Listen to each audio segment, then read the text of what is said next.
Saya akan bacakan dari Ayub 11 ayat 7 sampai dengan 9 yang berbunyi demikian. Dapatkah engkau memahami hakikat Allah, menyelami batas-batas kekuasaan yang maha kuasa? Tingginya seperti langit, apa yang dapat kau lakukan? Dalamnya melebihi dunia orang mati, apa yang dapat kau ketahui? Lebih panjang daripada bumi ukurannya dan lebih luas daripada samudera. Memang ini suatu pertanyaan, tapi jelas bahwa jawabannya itu adalah tidak bisa. Kita tidak bisa memahami hakikat Allah dan sebagainya, karena pikiran yang terbatas tidak mungkin mengerti secara total Allah yang tidak terbatas. Nah, karena itu doktrin Tritunggal itu lebih masuk akal dalam hal ini, karena memang kalau kita mempelajari doktrin Tritunggal, kita akan sampai pada satu titik di mana rasanya mau menjangkau itu tidak bisa. Mengerti bisa sebagian, tetapi tidak bisa mengerti secara keseluruhan, komprehend itu tidak memungkinkan. Tapi sekarang kalau kita melihat Allahnya dari Muslim yang tunggal mutlak ya, jadi monoteis mutlak ya, itu cuma satu hakikat dengan satu pribadi kan. Nah, apanya yang sukar dimengerti dari hal itu? Kalau memang itu bisa dimengerti secara total, berarti otak yang terbatas ini bisa mengerti total Allah yang tidak terbatas.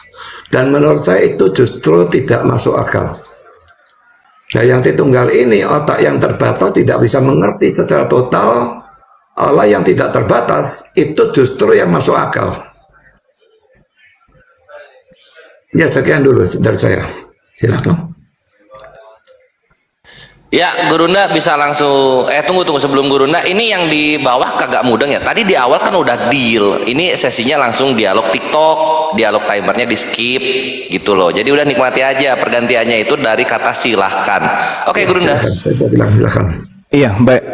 Jadi ada satu hal yang menarik yang mungkin menjadi sesuatu yang absen atau alpa dipahami oleh seorang pendeta ya, sekelas Bapak kita, Bapak Budi Azali.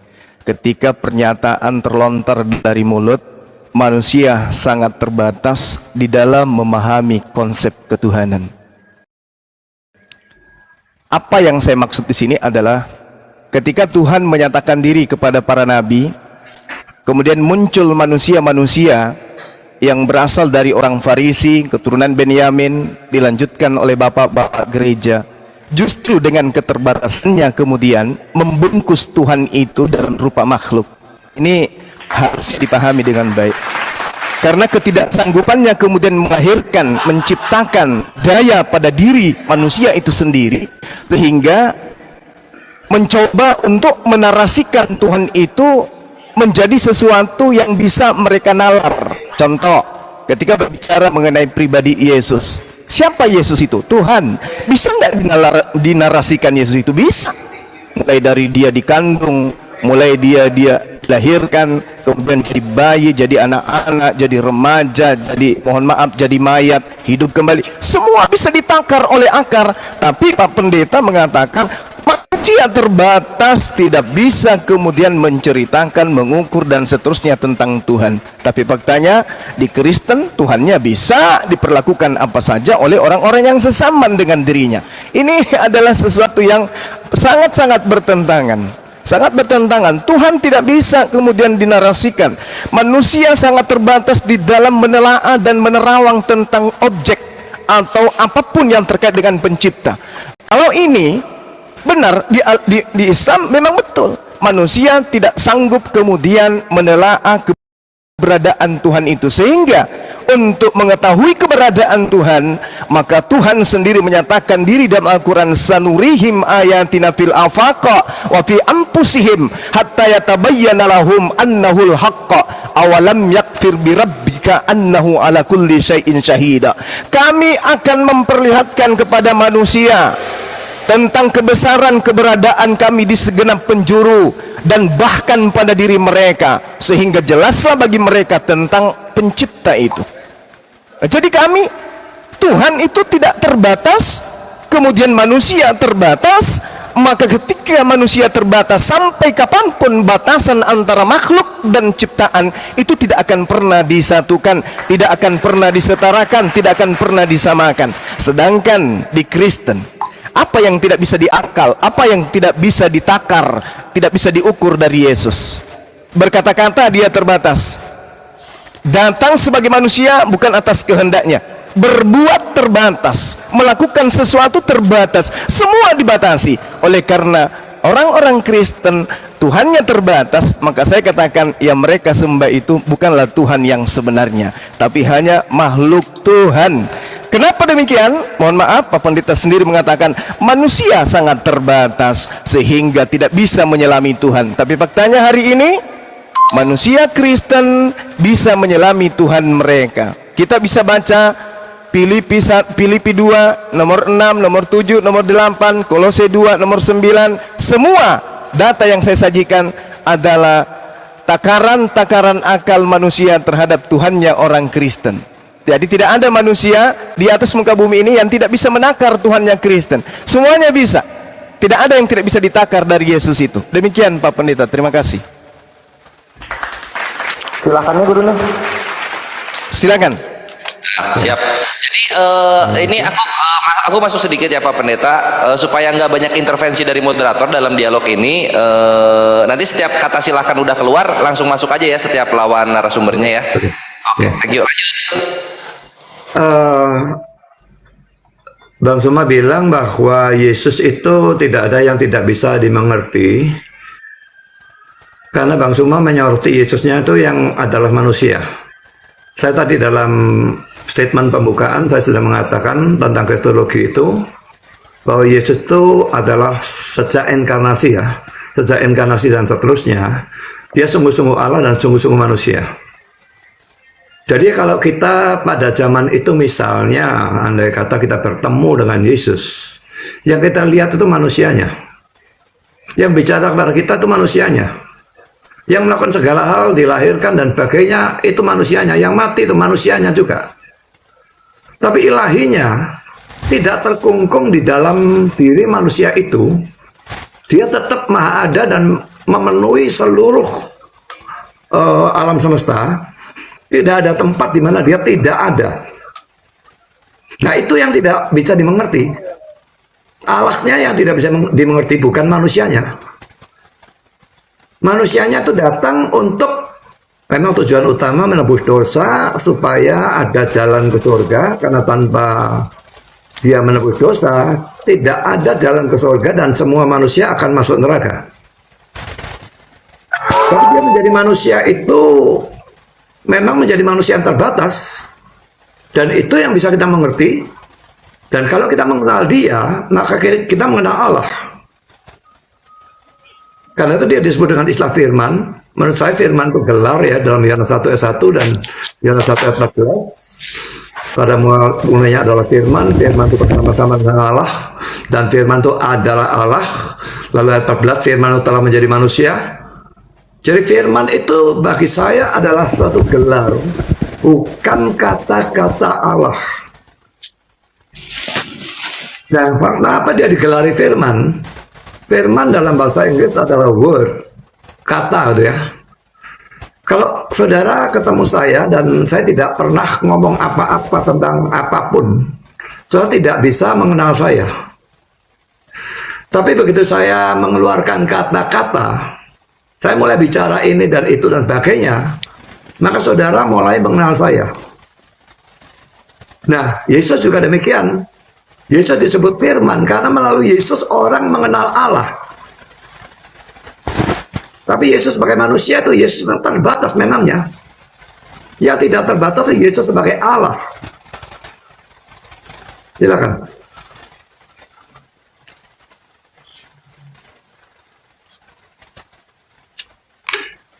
Langsung Bang Juma. Oke, baik. Jadi satu hal yang menarik dari catatan saya dari penyampaian Bapak, Tuhan tidak terbatas sehingga dia menjadi manusia. Ketika dia menjadi manusia itulah sehingga dia tidak terbatas. Ini sama halnya ketika saya mengatakan bahwa Paulus juga itu adalah Tuhan. Dia juga adalah inkarnasi Tuhan. Dia juga adalah jelmaan Tuhan. Dia juga teopani Tuhan. Ketika ada bantahan, maka saya mengatakan Anda terbatas di dalam menyelami tentang Tuhan. Apapun yang kemudian diorbitkan oleh akal kita untuk menelaah keberadaan Paulus bukan Tuhan, maka saya akan mengatakan, oh itulah bukti bahwa manusia tidak bisa menyelami. Itulah bukti bahwa manusia terbatas. Tapi tidak seperti itu konsep yang disebut kalam Allah, yang disebut firman Allah itu tidak kayak begitu. Yang Pak Pendeta sajikan itu adalah cuman doktrin dan dogma, tanpa ada kemudian legalitas standing dari Allah, dari Tuhan. Yesus pun ketika dia datang, dia tidak pernah mengajarkan hal seperti ini. Yang mengajarkan cuman bapak-bapak gereja dan dilanjutkan oleh Pak Pendeta Budi Azali. Coba kita lihat apa yang kemudian Tuhan katakan. Yesaya 45 nomor 6. Tidak ada Tuhan, tidak ada yang serupa. Yeremia 10 nomor 6. Apa yang diterangkan oleh Tuhan, pencipta langit dan bumi itu maha tinggi, tidak ada yang serupa. Tidak ada yang serupa. Kemudian Tuhan juga mengatakan di dalam 2 Samuel 7 nomor 22, Tuhan pencipta langit dan bumi juga itu tidak serupa dengan makhluk. Hosea 11 nomor 9, akulah Allah, aku bukan manusia. Jadi mau larikan kemana konsep ini? Kalau hanya dibawa ke gereja boleh, tapi ketika diperhadapkan dengan kitab, ya kitab itu sendiri yang membantah. Ketika diperhadapkan dengan Tuhan pencipta langit dan bumi, Tuhan pencipta langit dan bumi itu sendiri yang membantah. Ketika diperhadapkan dengan Yesus, Yesus pun membantah. Coba kita lihat Pak Pendeta, di dalam Kisah Para Rasul 22 nomor 8, ketika Paulus mencoba melakukan sebuah narasi yang direkam oleh Lukas. Siapakah engkau Tuhan? Siapakah engkau Tuhan? Kalau konsep Tritunggal itu benar, maka seharusnya Yesus pada saat itu di mana dia cuma suara mengatakan, akulah Tuhan Yesus, akulah pribadi Tuhan, akulah hakikat Tuhan yang pernah menjelma menjadi Yesus, menjadi manusia. Tapi apa yang dikatakan? Siapakah engkau Tuhan? Yesusnya menjawab, aku Yesus, manusia berasal dari kota Nazaret. Lalu kalau Yesus sendiri mengaku manusia, ketika ditanya oleh Saulus, siapakah engkau Tuhan? Aku manusia dari Nazaret, aku Yesus. Lalu konsep Tuhannya dari mana? Kalau dikatakan sulit, ya memang sama. Ketika saya juga mengajarkan kepada, misalnya saya dirikan sekte baru, sebenarnya Paulus itu adalah inkarnasi Tuhan. Oh nggak bisa Bang Sul, nggak bisa, karena Tuhan memang nggak bisa dinalar, nggak bisa. Inilah yang bukti tidak terbatas Tuhan itu. Tapi orang yang sehat akal tidak akan pernah percaya itu. Kenapa? Tuhan mengatakan tidak ada yang serupa dengan aku. Yeremia 10 nomor 6. 1 Tawarik 11 nomor 17. Mana lagi? 2 Samuel 7 nomor 22. Tidak ada yang serupa dengan Tuhan pencipta langit dan bumi. Demikian untuk sementara. Silakan Pak Pendeta. Saya minta tolong kalau mau menyebutkan ayat, dibacakan ayatnya, karena kalau cuma cepat-cepat begitu saya enggak bisa ngikuti. Baik, baik. Misalnya Kisah Rasul 22 ayat 8 tadi itu bunyinya, jawabku, siapakah engkau Tuhan? Katanya, akulah Yesus orang Nazaret yang kau aniaya itu. Nah, kata-kata yang kau aniaya itu Bang Suma tadi tidak menyebutkan, jadi ya. Jadi jangan diambil sepotong-sepotong, dibacakan ayatnya supaya saya juga bisa mengikuti gitu. Kalau dikatakan memang tidak ada Allah yang lain, saya setuju. Karena itu kami percaya Tritunggal. Saya tekankan tunggalnya. Jadi ada banyak ayat yang menunjukkan Allah itu tunggal. Ulangan 6 ayat 4 saya akan bacakan.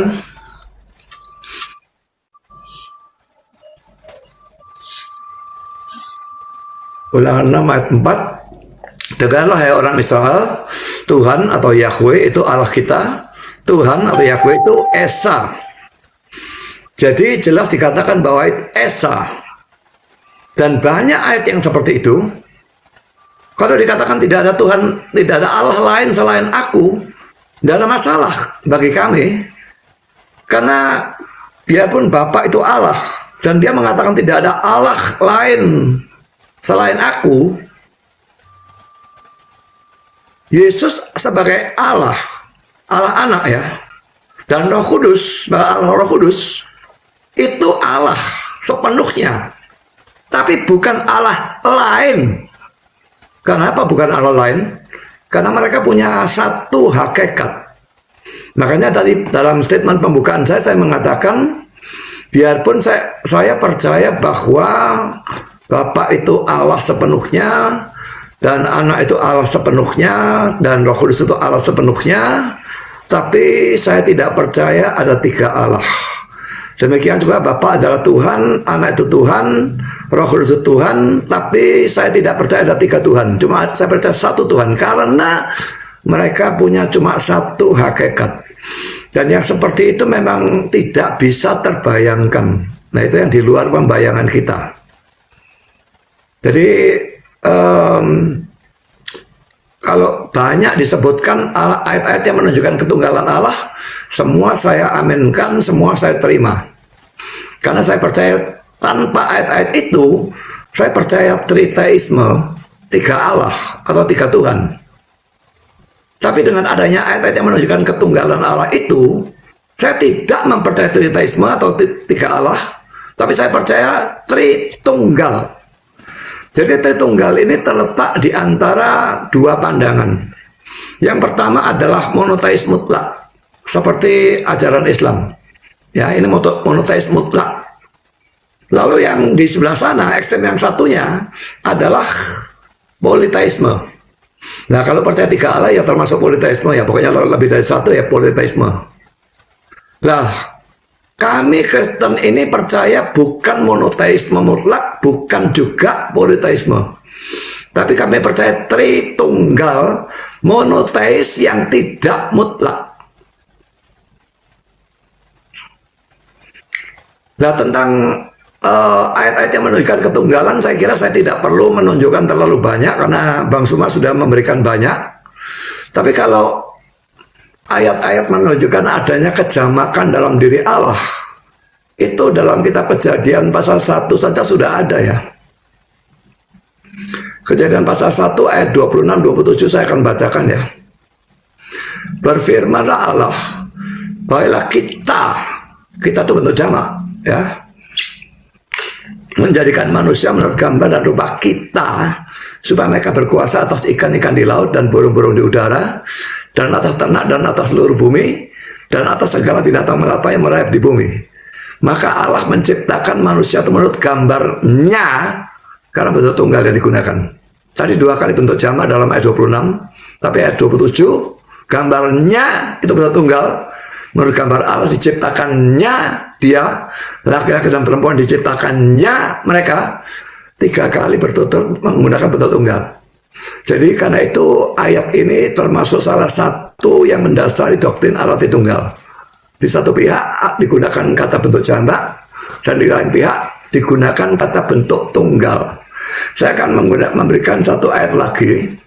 Sebetulnya punya banyak ayat, cuma ya nanti saja, tidak usah diberikan semua sekaligus.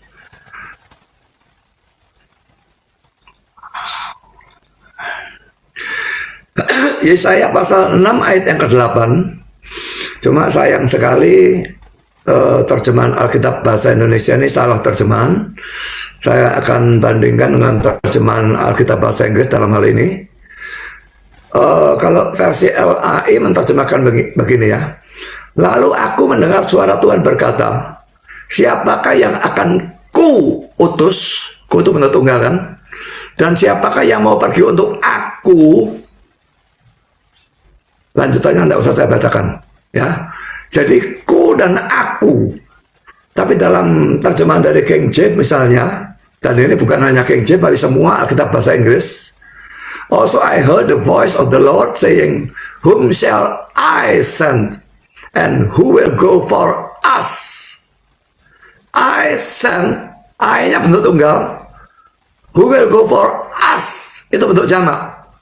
Jadi kata ganti orang bentuk tunggal dan bentuk jamak muncul dalam satu ayat, di dalam ayat ini. Lalu saya ingin tunjukkan lagi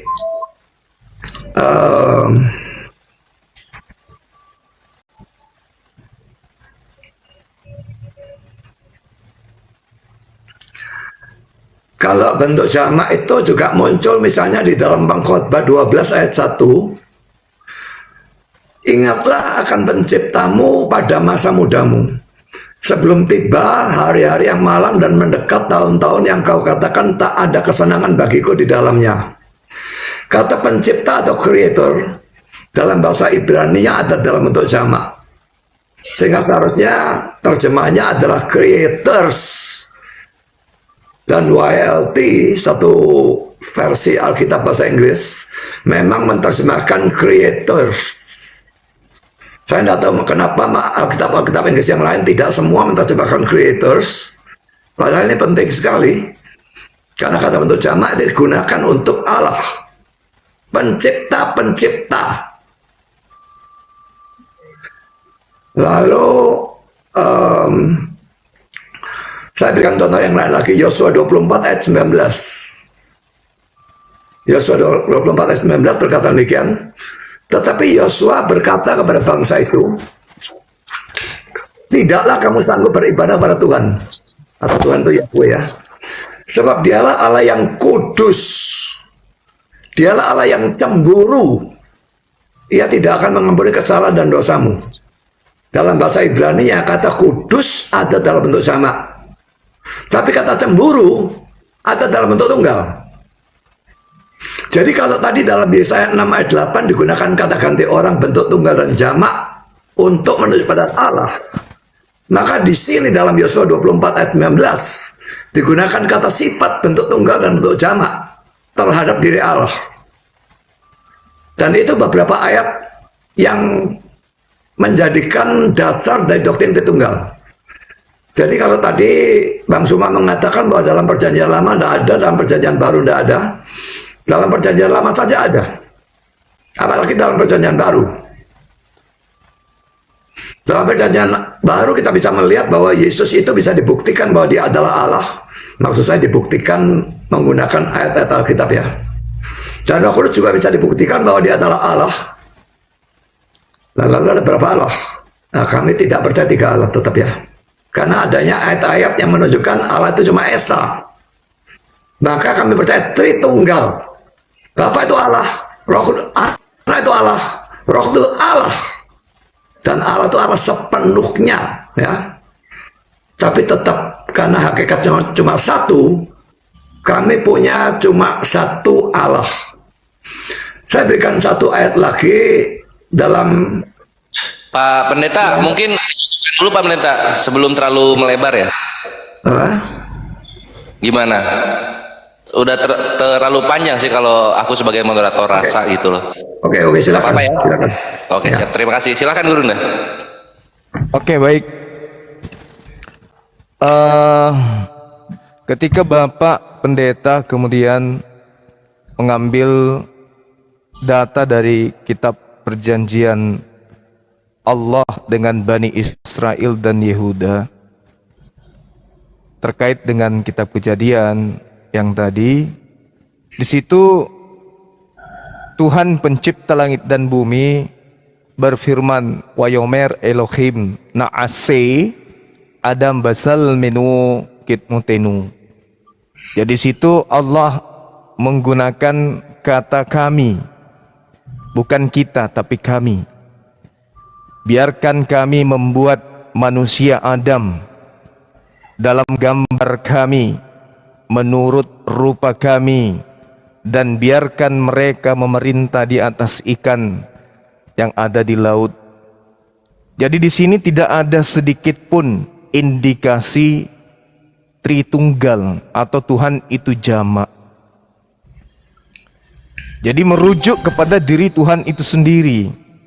Ketika dia mengatakan Besel menu kitmutenu itu merujuk kepada pribadinya. Kemudian ketika masuk ke dalam pengajaran berikutnya, pengkhotbah 12. Di situ kalau Bapak Pendeta menyelami lebih dalam lagi terkait dengan apa yang Bapak katakan bahwa Tuhan di situ menceritakan tentang pencipta-pencipta, itu nggak ada, Pak. Original teks yang mengatakan baure ka mu merujuk kepada makhluk, bore merujuk kepada aku yang tunggal, aku yang menciptakan. Makanya kalau hal ini diluruskan kemudian selaras dengan firman Tuhan yang ada di Mazmur 72 nomor 18, bahwa di sana Allah kemudian hanya ada seorang diri, menciptakan segala sesuatunya seorang diri, tidak ada kemudian yang menyertai dirinya. Yesus belum ada saat itu. Yesus nggak ada. Pada saat Tuhan berfirman kepada Adam, Yesus di mana? Nggak ada Yesus di sana. Pada saat Tuhan berfirman kemudian kepada Abraham, Yesus nggak ada. Pada saat kemudian Musa menerima firman, Yesus belum ada. Nanti Yesus ada ketika Maria melahirkan Yesus. Jadi nggak ada Yesusan di situ, nggak ada. Makanya kenapa dalam pandangan Yahudi orang Kristen ini dianggap bidat, Abu Dasora? Kenapa? Karena mereka menggantikan Tuhan Yahudi dengan sosok manusia Yesus. Nah sekarang di dalam Kisah Para Rasul 2 nomor 22, apa yang diterangkan di sana kemudian? Adakah di situ kemudian Yesus sebagai sesuai dengan pernyataan Pak Pendeta, Bapa sepenuhnya Allah, Anak sepenuhnya Allah, lalu kemudian Roh Kudus sepenuhnya Allah? Ini konsep dari mana? Yang mengetahui tentang Yesus adalah Yesus. Yang mengetahui tentang Roh Kudus adalah Roh Kudus. Yang mengetahui tentang Bapa adalah Tuhan itu sendiri. Tapi yang disajikan kemudian Pak Pendeta, Bapa sepenuhnya Allah, Anak sepenuhnya Allah, Roh Kudus sepenuhnya Allah. Bagaimana mungkin kemudian Yesus yang tidak bisa berbuat apa-apa sepenuhnya Allah? Aku datang bukan atas kehendakku. Loh, katanya Anda sepenuhnya Allah. Berarti Anda yang harus punya kehendak. Yohanes 8 nomor 42, jelas sekali Yesus mengatakan, aku datang bukan atas kehendakku. Berarti sang pemilik kehendak yang sepenuhnya adalah Allah, bukan dia yang nuzul menjadi Yesus. Kalau Allah yang sepenuhnya Tuhan, yang inkarnasi menjadi Yesus, harusnya ketika dia menjadi Yesus, dia mengatakan, aku datang atas kehendakku sendiri. Tapi faktanya tidak. Kenapa dia tidak mengatakan aku datang atas kehendakku sendiri? Karena Yesus bukan yang maha berkehendak. Dia tidak mengatakan aku datang atas kehendakku. Aku datang atas kehendak dia. Berarti aku tidak sepenuhnya adalah Allah. Aku tidak sepenuhnya adalah Allah. Kembali kepada yang tadi. Siapakah engkau Tuhan? Aku Yesus manusia yang datang dari Nazaret yang telah kau aniaya. Kalau dia sepenuhnya Tuhan, sepenuhnya Allah, bagaimana mungkin dia teraniaya? Allah pencipta langit dan bumi. 1 Timotius 6 nomor 16. Apa yang diceritakan tentang Tuhan di sana? Tak terhampiri, tak terlihat, maha kekal. Lalu Yesus, dia manusia. Lalu sepenuhnya Allah itu di mana? Apanya yang sepenuh Allah? Ucapannya, aku tidak dapat berkata-kata dari diriku sendiri. Gugur. Pekerjaannya, Yohanes 4 nomor 34. Makananku adalah melakukan pekerjaan-pekerjaan yang diperintahkan oleh Bapa untuk aku kerjakan dan aku lakukan. Gugur dia. Kedatangannya sebagai manusia, Yohanes 8:42. Aku datang bukan atas kehendakku sendiri. Gugur lagi dia. Ketuhanannya menurut konsep Kristen, Roma 14 nomor 9. Untuk itulah Yesus mati, supaya dia hidup kembali untuk menjadi Tuhan. Yang dijadikan oleh Tuhan, dijadikan menjadi Allah oleh Tuhan. Gugur lagi. Yesus apapun yang nebeng pada dirinya, semua hanya pemberian. Coba kita takar ini. Apa yang bisa Yesus lakukan dari dirinya sendiri? Ada? Gak ada. Gak ada yang bisa Yesus lakukan dari dirinya sendiri. Semua yang dilakukan Yesus adalah makanan yang diberikan oleh Bapa untuk ia lakukan. Kata siapa? Yesus. Coba kita lihat Pak Pendeta di dalam Yohanes 5 nomor 36. Ini sudah sering saya sajikan kepada teman-teman. Ada kesaksianku yang lebih penting dari kesaksian Yohanes Pembaptis. Apalagi kesaksian hanya seorang pendeta, Bapak Budi Asali. Bukan saya merendahkan, bukan. Tapi ini pengakuan Yesus.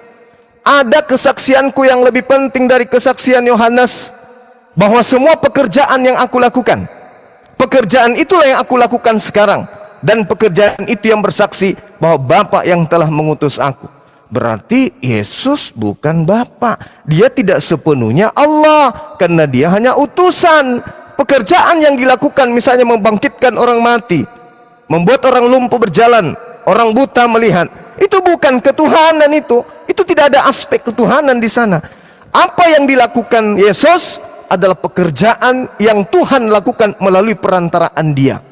Terakhir, coba Bapak sekali-kali lirik Kisah Para Rasul 2 nomor 22 atau Kisah Para Rasul 4 nomor 27 sampai nomor 30.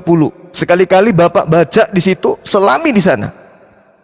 Allah melakukan pekerjaannya melalui sosok manusia ciptaannya bernama Yesus. Bahwa Allah melakukan tanda-tanda, Allah melakukan kekuatan, Allah melakukan mujizat melalui manusia bernama Yesus. Yesus tidak bisa melakukan itu kalau bukan Allah yang memberi kekuatan, mujizat, tanda-tanda kepada dirinya. Kisah Para Rasul 4 nomor 27 sampai nomor 30. Yesus melakukan perbuatan yang dibarengi dengan kekuatan dan mujizat dari Allah, karena dia adalah hamba yang suci. Jadi tidak ada yang Yesus bisa lakukan di hadapan Bani Israel, mulai dari dia lahir sampai dia wafat, sampai dia terangkat ke langit, yang bisa membuat Bani Israel itu menganggapnya Tuhan, menganggapnya pribadi Elohim. Gak ada. Nanti dia menjadi pribadi Tuhan ketika konsili tahun 325 Masehi. Barulah Yesus di sana berdasarkan surah Paulus Roma 14 nomor 9, dasar pijakan itulah kemudian Yesus masuk menggantikan ibunya menjadi Tuhan dalam Tritunggal. Demikian. Silakan Pak Pendeta. Pertama-tama dikatakan kami ya. Dari mana terjemahan kami itu? Karena yang membedakan kami dan kita itu hanya, setahu saya, hanya bahasa Indonesia ya. Tidak ada dalam bahasa Ibrani pembedaan antara kami dan kita. Demikian juga dalam bahasa-bahasa yang lain. Saya kira satu-satunya bahasa mungkin yang membedakan kami dan kita. Kita berarti kalau saya